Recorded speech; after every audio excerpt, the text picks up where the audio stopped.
এয়া হত্যাকাণ্ড নেকি? কোনে দিছিল জুবিনক পেৰাগ্লাইডিঙৰ অনুমতি? মৃগী ৰোগত আক্ৰান্তই নাপায় স্কুবা ডাইভিঙৰ অনুমতি। তথাপি জুবিনে কৰিছিল স্কুবা ডাইভিং। নৰ্থ ইষ্ট ফেষ্টিভেলৰ নামত কিয় নিছিল জুবিনক? অচিনাকি দেশৰ এখন হাস্পতালৰ মৰ্গত অচিন লোকৰ সৈতে শুই আছে নিথৰ জুবিন গাৰ্গ। অসমৰ প্ৰাণৰ শিল্পী জুবিন গাৰ্গ কায়িক ৰূপত এই পৃথিৱীত নাই। আমি বিশ্বাস কৰিব নোৱাৰিলেও এয়াই সত্য। কিন্তু কথাটো হৈছে স্কুবা ডাইভিঙৰ দৰে বিপজ্জনক ক্ৰিয়াৰ বাবে জুবিনক কোনে অনুমতি দিলে?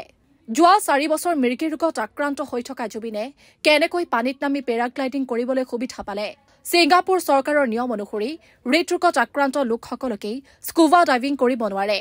এজমা বা হাঁপানীত আক্ৰান্তসকলেও পেৰাগ্লাইডিং কৰাত বাধা আছে। একেদৰেই মৃগী ৰোগত আক্ৰান্তসকলেও স্কুবা ডাইভিং কৰিব নোৱাৰে। তেওঁলোকে ইচ্ছা কৰিলেও প্ৰশাসনে অনুমতি নিদিয়ে। কাৰণ সাগৰত নমাৰ পূৰ্বে সকলো ডাইভাৰৰেই স্বাস্থ্য পৰীক্ষা কৰা হয়। সেইদৰে হাই প্ৰেছাৰ থাকিলেও স্কুবা ডাইভিং কৰাত বাধা দিয়া হয়। ছিংগাপুৰ চৰকাৰৰ নিয়ম অনুসৰি কোনো লোকে সুৰাপান কৰিলেও স্কুবা ডাইভিং কৰিব নোৱাৰে। সেইবাবে ডাইভিঙৰ পূৰ্বে পৰীক্ষা কৰা হয়।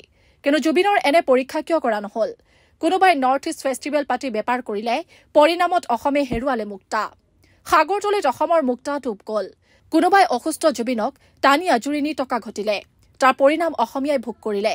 ব্ৰহ্মপুত্ৰ হোৱা হলে জুবিনক কিজানি ঘূৰাই দিলেহেঁতেন। অসমৰ প্ৰাণৰ আপোন জুবিনে সমাধিৰ বাবেই বাছি ললে ছিংগাপুৰৰ সাগৰক। তেওঁ তাহানিতে গাইছিল সাগৰতলিত শোৱাৰ মনৰ কথা। কিন্তু আমি তেওঁক পাহৰিব নোৱাৰো। জুবিন যে নাই সেইটো মানি ল'ব নোৱাৰো। এয়া হত্যাকাণ্ড নেকি? কোনে দিছিল জুবিনক পেৰাগ্লাইডিঙৰ অনুমতি? মৃগী ৰোগত আক্ৰান্তই নাপায় স্কুবা ডাইভিঙৰ অনুমতি। তথাপি জুবিনে কৰিছিল স্কুবা ডাইভিং। নৰ্থ ইষ্ট ফেষ্টিভেলৰ নামত কিয় নিছিল জুবিনক? অচিনাকি দেশৰ এখন হাস্পতালৰ মৰ্গত অচিন লোকৰ সৈতে শুই আছে নিথৰ জুবিন গাৰ্গ। অসমৰ প্ৰাণৰ শিল্পী জুবিন গাৰ্গ কায়িক ৰূপত এই পৃথিৱীত নাই। আমি বিশ্বাস কৰিব নোৱাৰিলেও এয়াই সত্য। কিন্তু কথাটো হৈছে স্কুবা ডাইভিঙৰ দৰে বিপজ্জনক ক্ৰিয়াৰ বাবে জুবিনক কোনে অনুমতি দিলে? যোৱা 4 বছৰ মৃগী ৰোগত আক্ৰান্ত হৈ থকা জুবিনে কেনেকৈ পানীত নামি পেৰাগ্লাইডিং কৰিবলৈ সুবিধা পালে? ছিংগাপুৰ চৰকাৰৰ নিয়ম অনুসৰি হৃদৰোগত আক্ৰান্ত লোকসকলকেই স্কুবা ডাইভিং কৰিব নোৱাৰে। এজমা বা হাঁপানীত আক্ৰান্তসকলেও পেৰাগ্লাইডিং কৰাত বাধা আছে। একেদৰেই মৃগী ৰোগত আক্ৰান্তসকলেও স্কুবা ডাইভিং কৰিব নোৱাৰে। তেওঁলোকে ইচ্ছা কৰিলেও প্ৰশাসনে অনুমতি নিদিয়ে।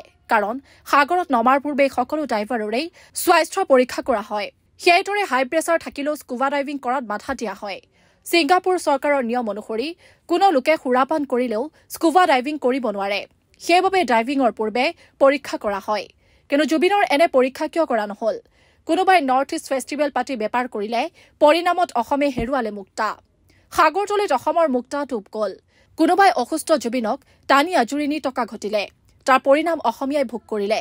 ব্ৰহ্মপুত্ৰ হোৱা হলে জুবিনক কিজানি ঘূৰাই দিলেহেঁতেন। অসমৰ প্ৰাণৰ আপোন জুবিনে সমাধিৰ বাবেই বাছি ললে ছিংগাপুৰৰ সাগৰক।